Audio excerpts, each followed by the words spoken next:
आयुर्वेदातलं अमृतफळ अर्थातच आवळा हे केसांच्या आरोग्यासाठी एक वरदानच आहे.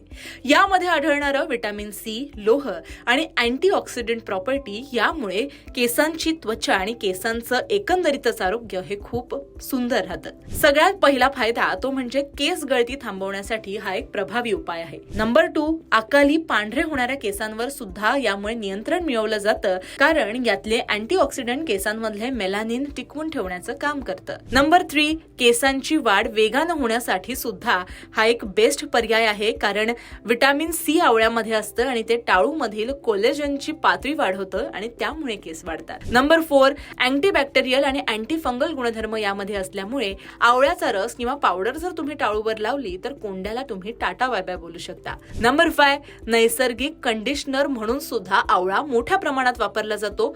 नंबर 6, टाळूचं आरोग्य सुधारण्यासाठी सुद्धा आवळा बेस्ट फॅक्टर आहे, कारण यामुळे ब्लड सर्क्युलेशन हे मोठ्या प्रमाणात व्यवस्थित होतं. नंबर 7, केसांची चमक राखण्यासाठी सुद्धा आवळा हा एक बेस्ट पर्याय आहे. नंबर 8, ज्या लोकांना स्प्लिट एंडचा प्रॉब्लेम आहे त्यावर सुद्धा आवळा हे एक उत्तम औषध आहे. नंबर 9, केस दाट आणि मजबूत हवे असतील आणि केसांचा पोत सुधारावा असं वाटत असेल तर आवळा तुम्ही तुमच्या आहारामध्ये सुद्धा घ्या आणि आवळ्याची पावडर किंवा आवळ्याचा रस हा केसांना सुद्धा लावा. Last but not the list, टाळूची उष्णता कमी करण्याचं काम सुद्धा आवळा करत असतं. त्यामुळे असा सर्व गुणसंपन्न आवळा, ज्याला आयुर्वेदामध्ये सुद्धा मानाचं स्थान आहे, तो आवळा तुम्ही वापरा. तुम्हाला काय अनुभव येतात ते आमच्यासह शेअर करा आणि असेच माहितीपर व्हिडिओज पाहण्यासाठी लोकमत सखीला फॉलो सबस्क्राईब करायला विसरू नका.